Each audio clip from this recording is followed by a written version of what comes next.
All right, welcome to This Week at Tassi, my weekly news roundup about the biggest stories of the week.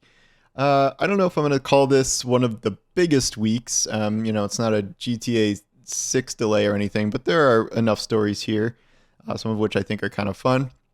We'll start with one that I think is cool. A lot of people don't, but A24 is doing an Elden Ring movie. There were rumors about that for a while, but that's been confirmed. This is being done by Alex Garland, who has done a number of pretty high profile films. I think his closest to this is Annihilation, an adaptation of a book where things get very weird inside a very weird forest, in that, it's kind of fantastical and strange. And I think it is at least some indicator that he would be good at something like a Elden Ring adaptation. There's also Ex Machina. He was a writer on Dread. More recently, he's done Warfare and Civil War, which are not, in the same category, but I really like him. I think he's a good director. Obviously, I think you can think of a few choices that may have been better. Denis Villeneuve, who is doing Dune. He's probably my favorite director, and I think he'd be great at something like this, but he's a little busy. And then another good choice someone mentioned is Robert Eggers, who I think would do a really good job here too, but he's busy doing his own thing. I also, we don't have a date on this or anything, but I am willing to bet it's a year and a half, 2 years out, depending. It's obviously going to be an enormous project. Like, how do you do this for less than like $300 million between like the landscapes and the monsters? And, it's going to be crazy. But it seems that A24 wants to go for it. A24 is known for like smaller scale projects, and this is going to be insane. So I'm curious how that's going to work out. The next story would be this Destiny 2 reports. Surprise! It's a Bungie report, but there are in fact some highlights here. This is from my friend Destin, who did a whole video about this. I will link that in the description. He talked to a number of ex-Bungie employees where, guess what? If you fire a bunch of people and they're not happy about it, they're probably going to talk to journalists, as I have also experienced. There's a lot of stuff in this report. Some of it is, more reports of leadership toxicity. In terms of leadership, I thought a highlight there was Destiny devs actually thought that the leadership issue got resolved because all of the bad managers were ported over to Marathon. So that may tell you a few things there. In terms of Destiny 2 itself, Destin goes into the fact that there were all these like very bad ideas that came from leadership that were so bad they were like actually shut down by staff, which obviously doesn't always happen. One complaint was that Trials armor with its cool glow effects was too cool, and it was better than Eververse armor, and it would hurt sales of Eververse armor because it was too good looking. Clearly that did not change. We still have our armor glows and stuff, but it speaks to the idea that leadership could think that armor you can earn in the game should be less cool than Eververse armor, which I would say is sometimes true. Not every time, but a lot of the times I think that's definitely true, although that's not anything all that new. So your leadership just sort of saying that outright, and that being reported is pretty goofy. And then another thing was that leadership proposed a Destiny 2 subscription model, and that was so disliked that staff just shut it down immediately. And we have not really heard any, this is the first time I've heard like a rumor even that was even being considered internally for real. Destiny's already sort of a subscription model. I mean, you're paying $100 a year for all of the content. You can buy it separately, and it's not like a monthly charge, but you can also imagine that I don't think they'd turn the entire game into a subscription. I think they would layer a subscription component on top of that, like the premium whatever subscription where you get exclusive, things pulled out of Eververse or some sort of content, and like, that sucks. I think it's a long time ago. I think it may have been possible to do some sort of like Destiny subscription, sort of like WoW. I don't know if that would have worked at the start because Destiny was such an unknown quality, or quantity. In hindsight, I think it maybe could have worked, but now like putting it in there would make no sense at all. So I'm glad that got shut down.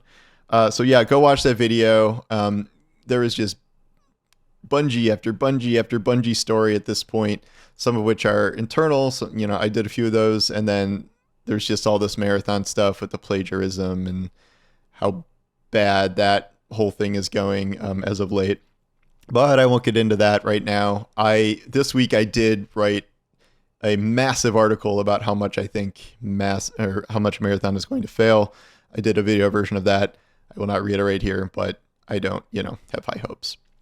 A more promising story came out of CDPR where they talk about Cyberpunk 2077 2 or Cyberpunk 2078, or its real name is codename Orion right now, where they talked about where the game is going to take place, and it appears to be a dual city setup where it's Night City and then a second city. I did wonder, I'm like, how are they going to do a sequel in Night City when, like, we've already played everything in Night City, and I guess they could open up some more interiors or something, but that seems like it would be a little strange. Well, this is their plan here, and I have a quote from Mike Pondsmith. Yeah, so Mike Pondsmith of CDPR. He says, there was one more city which we are visiting. Night City is still there. I remember how I looked at it and thought, yes, I understand the climate you're going towards, and it realistically works. You can't feel Blade Runner. It's more like Chicago, which went the wrong direction.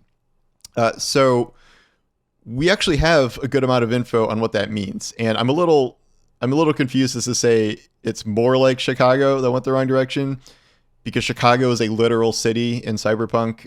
Night City is sort of akin to New York type of thing, with Blade Runner effects, like he's right about that. But it takes place in like the actual world. Like, every sort of real city is in this. And the thing about Chicago is like the way it's described sort of perfectly fits this, because Chicago has essentially been ravaged by a bioplague, and it's quarantined the city, which has become lawless and cut off from the world after it was contaminated. And it doesn't have, like, a lot of the tech interfaces, like the net and stuff were shut down. And like that seems exactly kind of what he's describing. Like, Night City certainly has bad parts in it, but this is just like, I don't know, some sort of dystopian hell kind of. And I think that would make for a nice contrast with the gleaming Night City. I am, of course, reminded a bit of The Division, which, had all these quarantined areas and this bioplague and all of this stuff in real life cities. Not Chicago. It never went Chicago, right?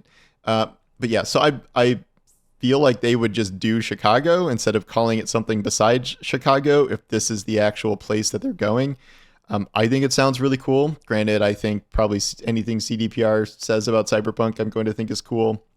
But that's an interesting idea. And if you kind of look into, what is said about Chicago in Cyberpunk lore, it really seems like this is the plan and like this is what they're going to do. So I don't know. We'll see. It's not guaranteed or anything, but given those comments, it's probably like the biggest amount of information, honestly, we've got about Cyberpunk 2 at this point. So that is being developed alongside The Witcher. CDPR isn't just doing this thing where they develop one giant game at a time and, that pushes out another one. So they're doing The Witcher 4, or whatever it's called, first. That is further along. And then, but Orion is spooling up with a decent sized team already. So that's happening.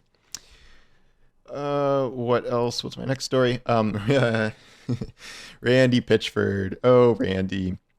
He went super viral this week with a quote about the potential price of Borderlands 4. He actually made this quote like a week ago, but it only surfaced, this week for whatever reason, and it went totally viral on Twitter, and then all these people wrote stories about it. And the quote was a tweet responding if they were going to make Borderlands 4 $80, like all these, some of these other AAA games. And he says, A, not my call. B, if you're a real fan, you'll find a way to make it happen. My local game store had Starflight and for Sega Genesis for $80 in 1991 when I was just out of high school working minimum wage at an ice cream parlor in Pismo Beach, and I found a way to make it happen. I mean, come on, man. Like, you gotta. This is Randy's, but like, you gotta think before you say things, and calling people, you're not a real fan unless you find a way to make it happen that you have to pay for this super expensive game. It's just totally tone deaf, especially in, the current economic state of the world between like inflation and new tariffs and like consumer spending power going down. So it's not even like $80 is $80. Like it's even more of a stretch because of, how much spending power has decreased. This went very viral in the sense that a lot of people were saying they weren't going to buy Borderlands because of this, or like this is so devastating to the marketing of the game. I don't know if I subscribe to that.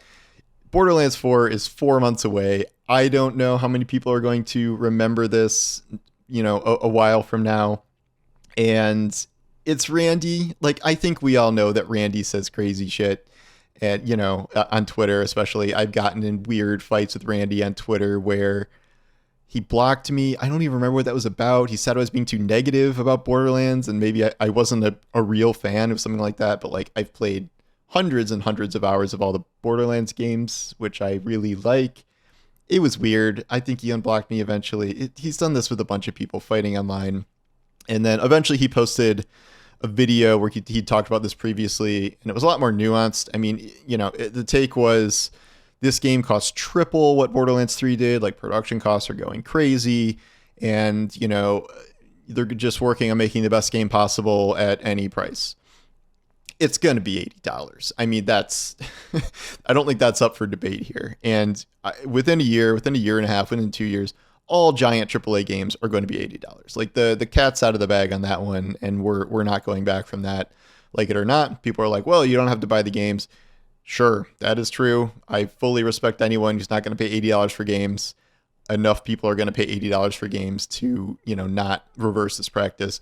Thankfully, we do live in an age where awesome games are still cheap.